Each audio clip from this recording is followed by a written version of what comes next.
US dollars from the Indian government through the Honorary Consul here, Dr. Mohini Harris, who will speak to you shortly, as well as a commitment which has now been agreed for 675,000 US dollars to purchase additional materials to assist us in the battle against COVID, and that has come from the India-UN Partnership Development Fund. The 100,000 US that we received in November was to allow us to buy PPE for the workers in our country to be able to face the battle of COVID. So this is not a singular experience of cooperation between us and the government of people of India. This is a continued set of cooperation. And indeed, when the CARICOM countries met with Prime Minister Modi at the UN General Assembly in New York City in September 2019, we were able to continue to cement that very deep relationship between India and the people of the region.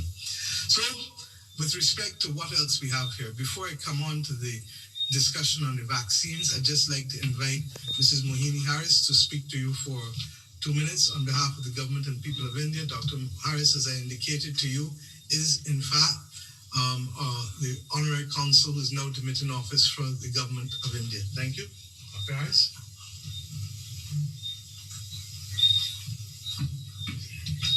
Good evening, Dr. Harris.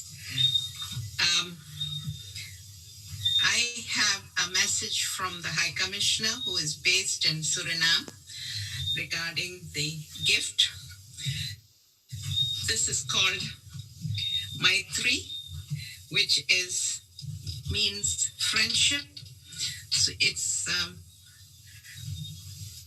gesture of friendship and solidarity from government and people of India to the government and people of Barbados. The Covishield vaccine is made in India, vaccine under the auspicious Oxford AstraZeneca. The similar gesture of friendship and solidarity with other countries in the region has been extended, and they will also be receiving the Made in India Covishield vaccine very soon. As you are aware, Prime Minister of India, His Excellency Mr. Narendra Modi, had received the request from Honorable Prime Minister of Barbados and approved 100,000 doses of Covishield, which was delivered today for the use of the people of Barbados. I have great pleasure in thanking the Prime Minister of India for this wonderful gesture of friendship. Thank you.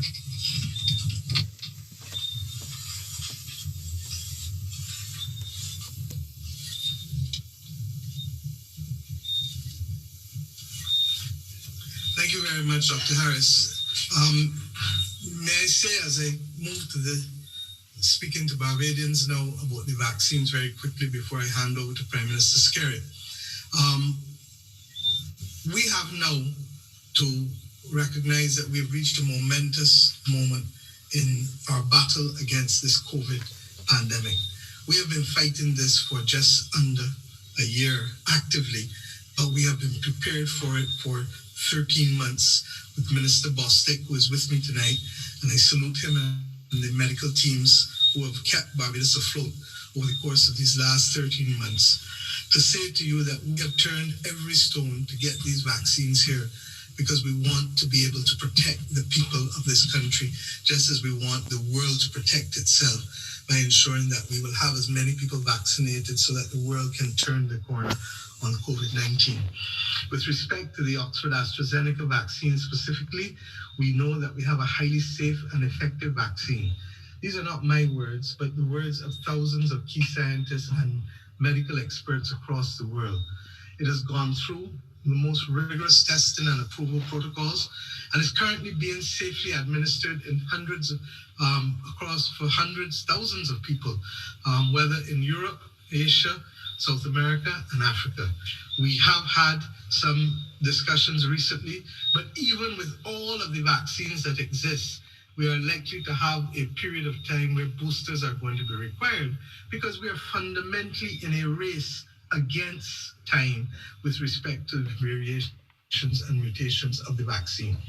But we do believe that of all the vaccines out there, this is one of the most suitable ones for Barbados and other tropical nations for like our own, because the temperatures required for storage are not as rigorous as some of the other vaccines, although we are ensuring that if necessary, we are in a position to also be able to store some of the more rigorous ones that require minus 80 degrees. This one, however, is temperatures, it's stored at temperatures that we are accustomed to in our country. We also want to recognize that the discussion as to who should take vaccines or not, we accept that in today's world, there are persons who have many queries. And as we heard Sunday evening in the press briefing, many of the people who have queries about the vaccines in Barbados are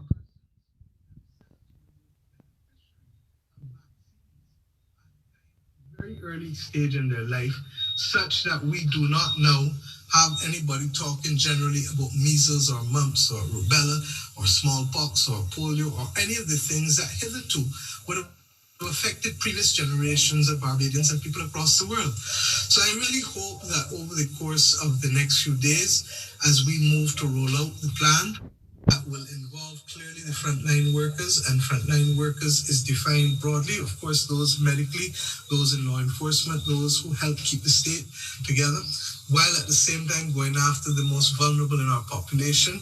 And I give you the assurance that tomorrow, Major Clark, David Clark, who I've put in charge of the logistics of the vaccine program, as well as Dr. Ferdinand, will be in a position for us to be able to roll out and to speak to you about the logistics with respect to how the vaccines will be delivered over the course of the next few days, 10 days or so. We hope that we'll be in a position, as I said, to continue to procure additional vaccines. But as we do so, we say to Barbadians, start having the discussions in your families and among yourselves. And why? Because you and I both know that this country has one of the highest rates of NCD incidents, chronic non-communicable diseases in the world. And we therefore need to make sure that our people are not put additionally at risk as a result of the NCDs. And we're going to have a conversation about that afterwards, because we need to get healthy. But now it is for us to be able to make sure that persons who take the vaccine, once they can do so safely in accordance with the recommendations from their doctor, that we can slow down what is actually happening by ensuring that we can minimize the risk of death and minimize the risk of serious hospitalization. All of us know this over and over, and therefore to that extent, we hope that we are in a position to be able to do so. My friends, as we look at the screen, I see that Prime Minister Skerritt is literally by the plane receiving the vaccines coming off the plane from Dominica, and I will find out how soon he will join us in the press briefing to be able to speak. But in the interim, I just want to say to you that we are lucky. And we need to recognize that there are many people across the world who are asking to be in the position that we are this evening. We do not take it lightly.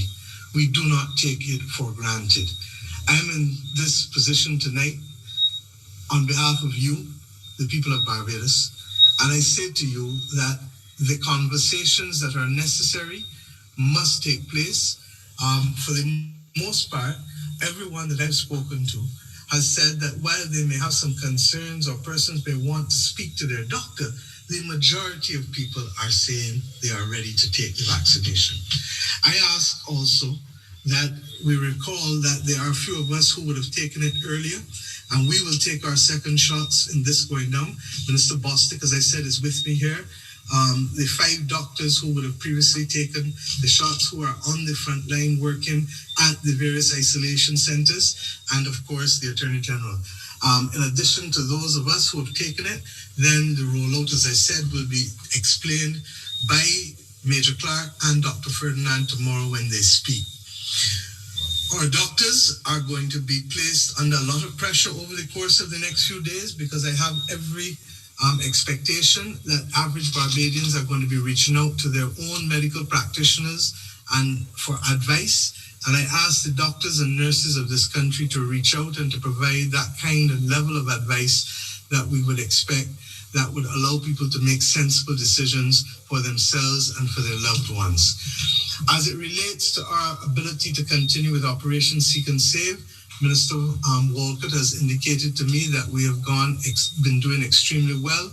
Up until yesterday, we had 29,000 households that had been visited, and they will provide the additional information tomorrow when they speak in the press briefings that will allow Barbadians to know how we are doing with the rollout of those aspects of our program. But to sum up, as I wait for Prime Minister Skerritt to join us, we really do want to thank the government and people of India again. As I said, this has been a solid relationship. We have common values. We have a common legal system. We have a lot of cooperation between our two countries, both in terms of people movement as well as in terms of cooperation at the national level, as I've said.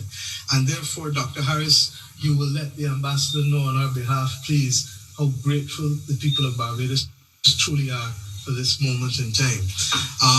With respect to Minister Bostic, I know that you have been looking forward to this moment in time, and I say to you to say to our healthcare workers who I had the opportunity to meet with last Friday, and we will meet again, I think this Friday again, that we do this on your behalf because many of you are working too hard and making major sacrifices in terms of wanting to save people in our country.